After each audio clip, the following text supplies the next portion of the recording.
82% of all Americans expect the brands they buy from to share their values. And 75% of them say they've left a brand in the last year. This is an opportunity for me to build a big business. If I can learn how to connect with my customers at the level of their convictions, using conviction-driven marketing to drive your business forward. Welcome to the Thought Leader Revolution with Nikki Ballou. Join the revolution. There's never been a better time in history to speak your truth, find your freedom, and make your fortune. Each week, we interview the world's top thought leaders and learn the secrets of how they built a 6 to 7 figure practice. This episode has been brought to you by eCircleAcademy.com, the proven system to add 6 to 7 figures a year to your thought leader practice. Welcome to another exciting episode of the podcast, The Thought Leader Revolution. I'm your host, Nikki Ballou, and boy, do we have an exciting guest lined up for you today. Today's guest is a leading thought leader in the arena of patriotic businesses, spending their money with other patriotic businesses, and patriotic individuals spending their money with patriotic businesses, and not to woke corporations that hate their guts. I am speaking, of course, of none other than the one, the only, the legendary Kurt Luidhardt. Welcome to the show, Kurt. Thank you for that kind introduction. Yeah, you bet, man. So, Kurt, the folks who listen to this story are entrepreneurs, freedom lovers, and they listen to this show because they want to learn from you. Not me, I'm here every week. How you got to be the great Kurt Luidhardt, a powerful entrepreneur and a powerful thought leader. So, tell us your backstory, man. How'd you do it? Yeah, I think that in life, understanding what you love, what you're passionate about, and doing that thing is key. And I fell in love with current events in high school. I had a high school history teacher who introduced me to Rush Limbaugh back when he had a TV show in addition to the radio show. He had one briefly. Yeah. And actually, I have two history teachers. One was a big Republican, one was a big Democrat. They were both amazing history teachers. And I just gravitated to Mr. Rarick, who's passed away now. Mr. Bloom is still alive. He's actually the mayor of my hometown now, also a great guy. But anyway, he got me interested in Rush Limbaugh, and I used to watch Rush Limbaugh TV episodes in the morning after they aired. So I would record it at night because I wasn't allowed to stay up till 11 p.m. or whenever he was on. And I'd get up early in the morning, sometime before 5 a.m., and I would watch last night's show. So I just fell in love with current events. I still wanted to go to college, though, to be a pastor. Mm-hmm. But I had a very meaningful conversation with the founder of our church, our pastor who had helped found the location we were at, and he gave me some great advice. So I didn't go to college to be a pastor. I went to be a teacher instead, inspired by my great history teachers. But I followed my history teacher around, or I followed a teacher around for a day or two as part of our degree program at Indiana Wesleyan University where I attended. And I thought after 2 days of following a teacher around, there's no way. There's no way. I could do this job. And instead, simply returned to what I was passionate about, which was political science and history. Met my wife in the College Republican Club of all places, right? And when we both graduated, we were working on political campaigns. We thought we're going to get some good people elected, change the world. It was not too long after the 1994 Republican Revolution that we graduated from college. So still all this enthusiasm, and so we were working on campaigns, and then we had this brilliant idea. We thought, when you're working on political campaigns, you're unemployed the day after every election, and this is a little stressful. So we ought to start a business serving political candidates, because then we still have a job, and we ought to pick something that, not everybody's in. Everybody was, we knew a lot of people who were kind of campaign strategists. We didn't know anybody who was an expert in using the internet in politics in 2006 when we started. Yeah. And we thought, let's do that, because no one else is talking about it. We didn't even really know what we were doing, but we just started it. and worked for little campaigns. And by 2010, we were working for some of the biggest races in the country, the highest profile, and we had all sorts of interesting experiences in that couple of years. My wife was a feature of a Rachel Maddow hate episode. Rachel Madcow? Rachel Madcow? Yeah. And yes. And then we actually made a sort of a mistake for one of our clients that Stephen Colbert roasted on his I think it was Comedy Central at the time he was on. And but worked our way up until we were working on some of the biggest campaigns in the land. We did our first presidential campaign in 2012, and 2016 we were hired by Donald Trump. My wife actually moved to San Antonio, Texas, where the headquarters of the Trump digital operation, and she worked for that campaign full time. Amazing. For the last 4.5 months or so for Brad Parskill, who was the digital director. He eventually became the campaign manager in 20. And so we really, we just were bursting at the seams. The reason people hired us was because we got good at crowdfunding for political candidates. We get these small dollar donors to give 25, 35, $50. And at scale, that can turn into tens of millions for a campaign. We did 60 million of that for Trump in 2016. Wow. And so we were hired to do all of that work. And then a couple of years ago, we started feeling a passion for businesses in a way we hadn't felt before. So if you had talked to me a couple of years ago, I would have said, look, if you're running for office, I can help you.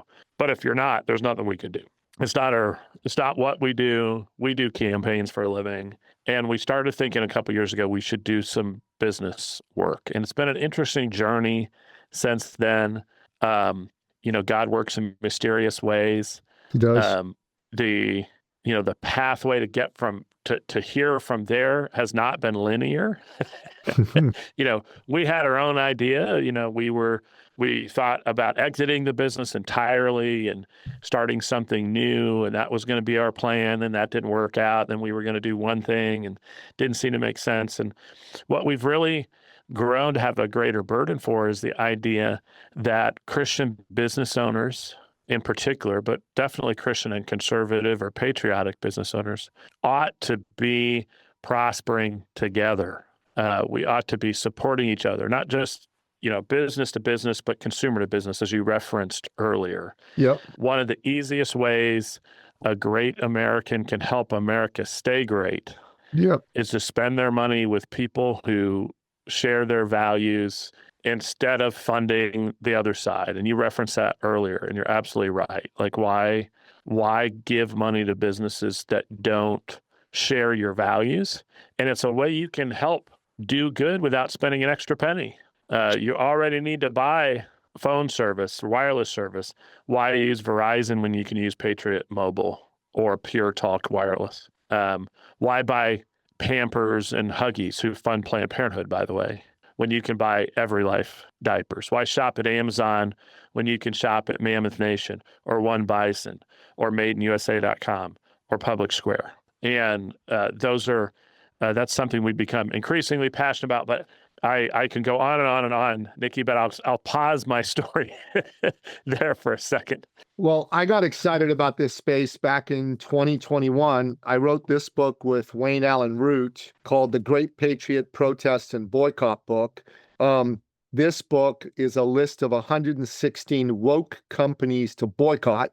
And some of them have, since President Trump's been elected, have smartened up, but most of them haven't. And then we wrote our follow-up to this book in 2023, which is called The Great Patriot Boycott Book, again with Wayne Allen Root. And it's a list of 123 companies that are patriotic companies. We had our top 20 patriot companies in this book, and then we had the other 103. But we kind of went through it. So the number one patriotic company in the book is the Trump Organization. The second one was Truth Social.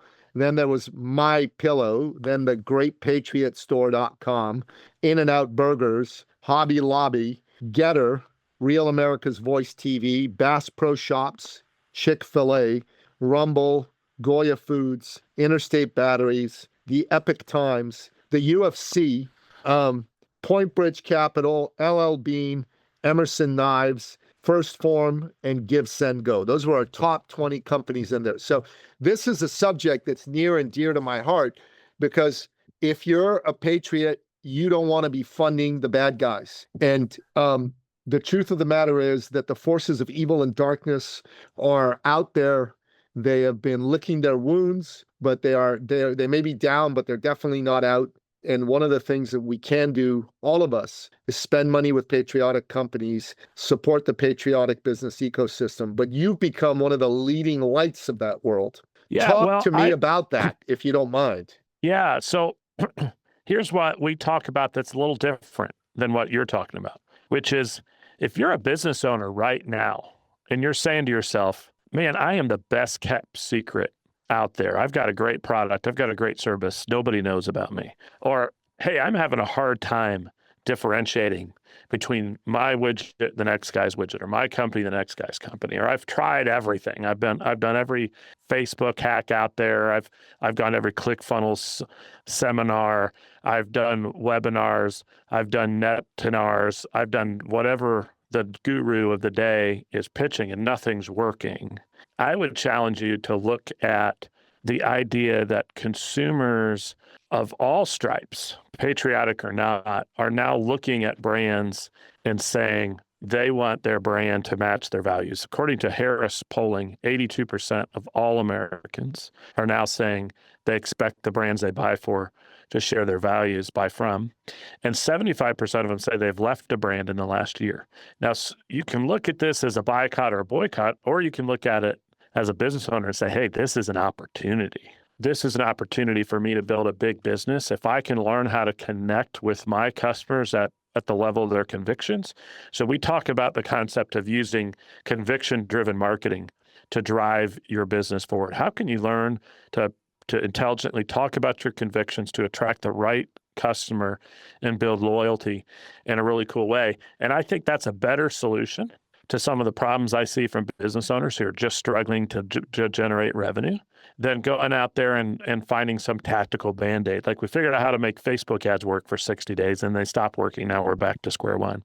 But that's a tactical solution to a strategic issue.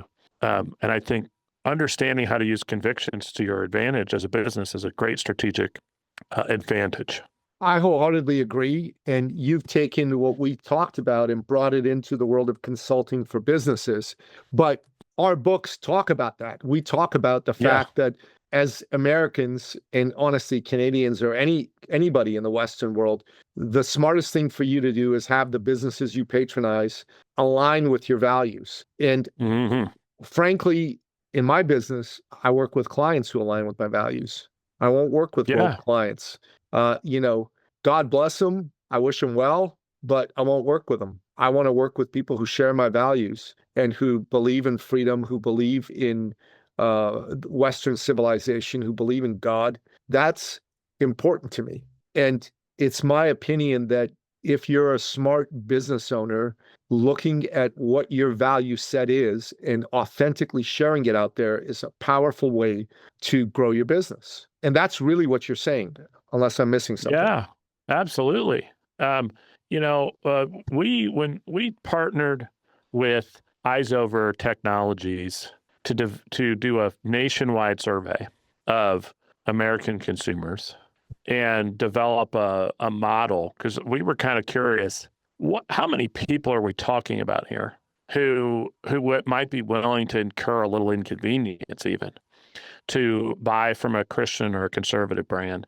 And when we did our nationwide survey and then modeled every American consumer, we found 76.5 million of them who we like to call Liberty spenders, right? They are people who are significantly more likely to buy.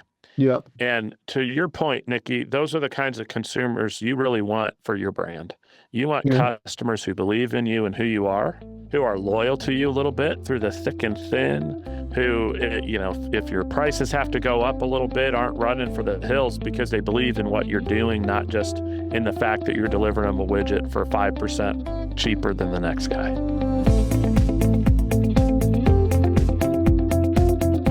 Liberty spenders. So who are the Liberty spenders? So Liberty spenders are American consumers who who are motivated to buy from a brand that they associate with their Christian or conservative values, significantly more than the rest of the population. So of that 76.5 million, 45 million of them that we identified would like to see a brand that matches Christian and politically conservative values, right? The remaining 30 million of them, there are 15 million of them who are conservative, but they don't consider themselves Christian, or they don't care that the brands that they buy from are explicitly Christian. And then there's another roughly 15 million who want to buy from Christian brands, but they're not as loyal to, say, a one that's only conservative but not Christian. And so that's where you get some variety in this audience. In Liberty Spenders, there are people who are Jewish and Muslim and all that because they might be politically conservative but not Christian. And on that kind of Christian side of the Liberty Spender audience, there are some people who are Christian, but maybe they don't vote Republican, they don't vote conservative, but they do care about Christian values as it pertains to their brands. So it's a big audience. There are people who are looking for brands. In fact, I just talked to someone a couple of weeks ago who's a perfect Liberty Spender. She just happened to be vendor to one of the companies we hire. And she and her friends, fellow housewives in Virginia, have together gone through every item in their own home and found an alternative source to buy whatever that household item is from a Christian company versus a big monolithic brand that's probably woke and doing all sorts of silly stuff. And so those are the kinds of people you're after. I also like to give people the mental picture. Liberty Spenders are the kind of people who would drive 20 minutes past a Popeye's chicken to buy from Chick-fil-A. Yeah. That makes sense. So if someone's listening to this and they are thinking, how do I take advantage of this trend? What's your answer? So we talk to people about the process of doing what we call conviction-driven marketing. And within conviction-driven marketing, we say there are 5 Ps, right? You need to understand the people, because there's some of that's obvious, right? Christian and conservative consumers want to hear certain things from you, and you need to understand what they care about, but also need to understand within that audience who your people are, because most of the clients we work with, they don't need 76.5 consumers to be doing really well, 76.5 million. They may only need 2,000 of them or 200,000 of them. And it's really understanding who those people are. If you're selling we have one company we work with, they train people how to trade in the stock market. So they have an avatar for a client within Liberty Spenders who's a perfect person for them.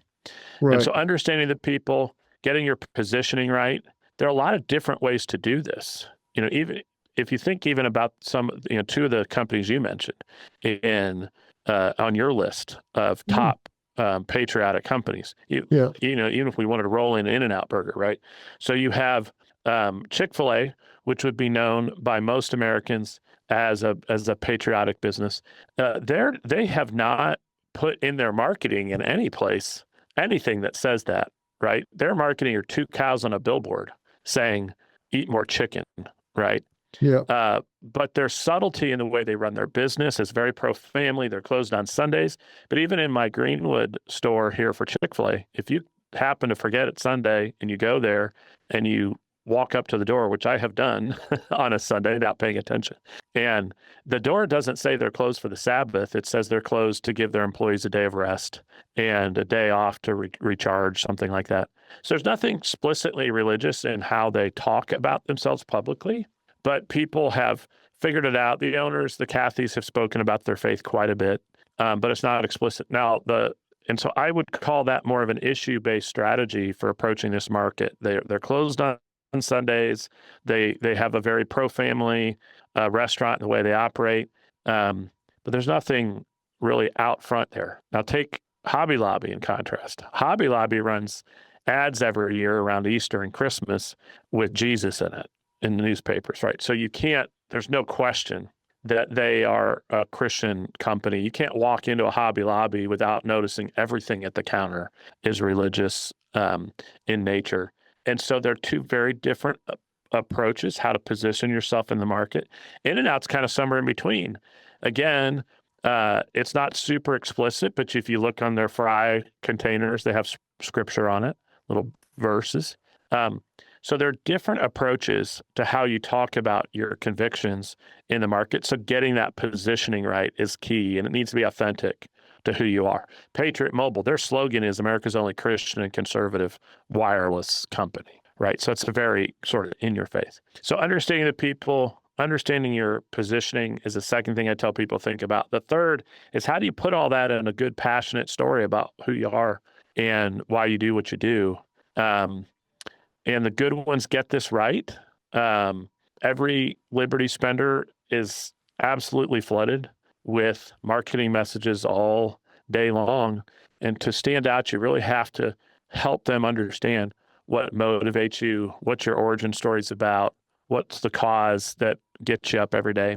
That's our third P. The fourth one is proof. I'll fly through this one, but I've been doing marketing for 20 years. One of the biggest sins of vanilla marketers is assuming they know the answer to a question without generating any proof.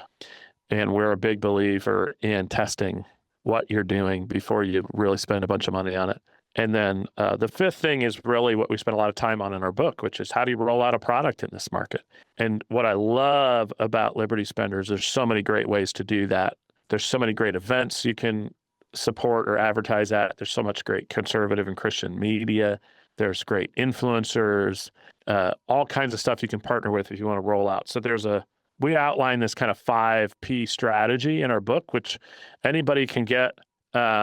If you'd go, I made a special link for you, Nikki. If people go to libertyspenders.com/Nikki, you can get a free copy of the book that we wrote. And the book was written with the eye towards somebody could read it and try to implement the strategy without talking to us. And so there's a lot of good stuff in it.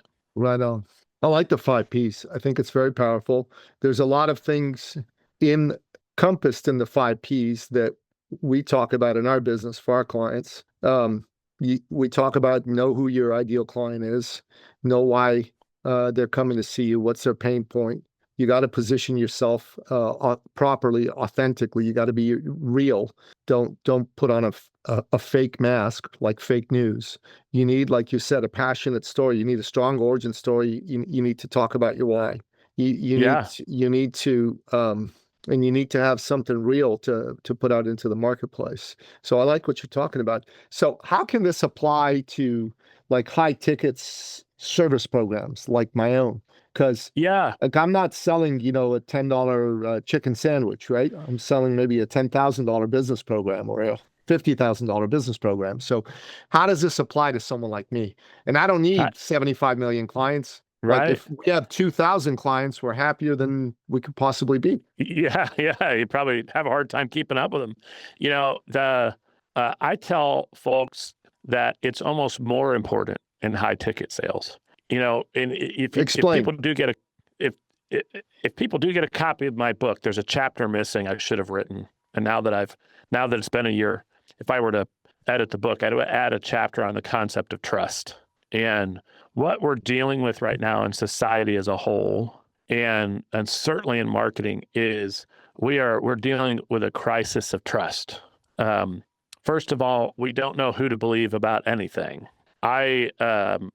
When it comes to news, politics, coverage of current events, I don't know if anything I'm watching on any of the major news networks is really true. I mean, case in point, just 2 days ago, two the leaders of the BBC had to resign because it turns out that they had spliced together a speech of Donald Trump to deliberately make it sound like he was calling on people to break into the Capitol and engage in the activities that happened on January 6th. And that's not somebody's supposedly partisan news organization. That's publicly funded news in the UK that made something up, literally made something up. So we have a crisis of trust. People don't know what to believe. They don't know what to believe in the news. They don't know when they see an advertisement, they don't know if it was real or if it's AI. They don't even know that the person they're watching on screen is real. And of course, particularly in the coaching and information industry, there's a lot of noise out there, a lot of people advertising their advice, that haven't done a thing in their life. And so trust, I think, is really difficult to achieve. And one of the ways that people use as shorthand for trust is to understand who's part of their tribe. And so there's a lot of value in a high ticket sale process for you to signal, hey, I'm one of you. We share the same values. We believe the same things. Our convictions are the same or similar. And it is an excellent way to establish trust in a conversation in a world where we doubt anything and everything we see. And so I think it's really powerful. And also in the way we know that consumers are making decisions these days, I know, because this is part of my decision-making rubric. If I'm going to work with a coach or consultant, I know I've got multiple options. I'm going to work with somebody who I think is a person of faith, because at this place where we are in today's world, I want to know I'm working with somebody who shares my values. And so that's going to be a significant point in their favor. It's not 100%. Because I do have some people that we pay at our company, we hire or as vendors, that I don't know what their faith is, but that is definitely something. So I think there is power in talking about convictions, even as a high ticket person, as a way to attract and differentiate. I don't know how many people are out there who are business coaches right now, marketing coaches, and so it's a great way to say, hey, I'm different. I think about the world just like you do. Let's work together. That's beautifully put. You are right. There is a massive crisis of trust out there today. And it's beyond just business. People don't trust the news. People don't trust their government. People, frankly, are having a hard time trusting much these days. Yeah. And yeah. It is a total shorthand for trust when someone can say, I'm like you. I'm like you, lowers the trust wall. That's pretty brilliant, actually. I never thought of it this way. I would say this. We've been saying in the sales world for probably 2-3 decades that the people need to know you, then they need to like you, then they need to trust you. No like and trust, yeah. I would say in the new world we live in, it's trust first. You don't have the opportunity to get to know and like, right? Because I'm dismissing everything that I see as noise, possibly fake, not really true. You got to get to a level of trust with me before we can even enter that dance, right? And so trust is not the thing that you get, 14 touch points later anymore. It's now you've got to get to that real quick. And so I'm not. So I think that is part of the reason why this makes such sense. Is can we get to that trust level super quick? Because that's where we're really suffering at this moment. And I think, by the way, it's not going to get better in this area. I'm not an AI alarmist necessarily, but in AI devalues marketing because you just don't. I just don't know what I'm looking at now. The other day I fell prey to something. I saw an ad for something that would pick up my leaves for me at home, and I have a lot of leaves. And I was so excited. It's like $65. I'm supposed to be able to wheel it, and it'll pick up the leaves. And I thought, this is great. I don't own a blower, and blowers are going to cost me $400 to get a good one. This thing's $65. And these guys were totally fake. There's no product. They took me through this really weird sort of funnel program and had me click on all these buttons. In the end, they sent me a pair of gloves that probably cost them 50 cents for $65. And somewhere in the process, I clicked a button and opted out of getting the product I really wanted. And then I had to fight with them. And the whole thing is fake. The product doesn't exist. None of the videos are real. And so that's what you're up against, right? Oh my that's what God. And I'm not dumb. I'm a pretty suspicious guy. So it wasn't they weren't stealing my credit card. They're just selling me a product that didn't exist, And so that's the world we live in. So trust now becomes the first thing you got to pay attention to. Kurt, man, I really enjoyed this conversation. I appreciate you taking the time to share your wisdom, your knowledge with me. We end off each episode by asking you, our guest expert, what are your top 3 expert action steps? These are your 3 best pieces of life or business advice in bullet point form. What say you? Are you wanting generic or around the topic for today? You choose. I think maybe I'll do a little bit of both here. I'll straddle the fence here. Something has become incredibly important to me lately, having fully appreciated that one of the best things you could do in life as a business owner is to really understand the absolute necessity of killing all the idols you've created in your life. I define that, and the Bible defines that as anything we put ahead of God in our life. What are we willing to maybe compromise a little bit in order to achieve, because it's so important? And an idol can be things that are good, right? You can idolize your wife. Nothing wrong with your wife, but if you put her in front of God, you put a lot of pressure on her to perform, and that's a bad situation. You can idolize success. One of the lessons I've been learning is how dangerous that is, because when you're in thrall of these idols, it twists your decision-making process. And I don't think we recognize that as much as we should. And it's also hard sometimes to recognize those problems in ourselves, because when we're idolizing success, or when we're caught up in pride, it's easy to compare ourselves to somebody else and say, well, I'm not that, right? I'm not, I didn't do what that guy did.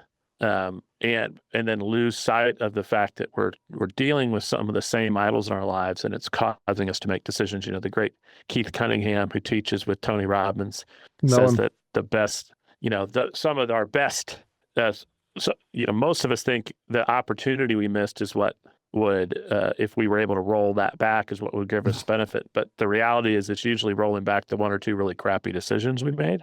And I think most of those crappy decisions are made because we get caught up in valuing the wrong things, get caught up in idols. So that would be my kind of off topic answer to that. And maybe just intensely personal because it's on my radar at the moment. Okay, that's 1. 2 more. That's 1. And then maybe I need to be more bullet pointed. Second, second bullet point is, to succeed in business, you got to solve a real problem. Yep. And, as a little explanatory to it, I think a lot of us are failing because we're not really solving a problem that people have. It's, I'm making this better version of this, but we've not really identified what's going to make people push the button and say, let's buy. And the third thing is, never let your business or anything else get in the way of your family. You're going to, that is going to blow up in your face eventually, probably much sooner than you think. Those are 3 fantastic expert action steps. Love them. Yeah. Yes. Kurt Luidhardt, man on a mission. Folks, Kurt's awesome. To find out more about him, check out libertyspenders.com and get a copy of his book, libertyspenders.com/Nikki, if you want to get a copy of his book. And if you got some value from this episode, leave us a like, leave us a rating, leave us a review. And Kurt, thank you for taking the time to share your penetrating insights into the modern world and how people are making decisions when it comes to the things that they buy. It's very valuable to hear these from you. Well, I appreciate you giving me a chance to talk about it. Thanks, Nikki. You bet, brother. And that wraps up another exciting episode of the podcast, The Thought Leader Revolution. To find out more about today's amazing guest, the one and only Kurt Luidhardt, go to the show notes at thethoughtleaderrevolution.com, or wherever you happen to listen to this episode, be it iTunes, Spotify, Google Play, YouTube, Rumble, or what have you. This episode has been brought to you by eCircleacademy.com, the proven system to add 6 to 7 figures a year to your thought leader practice.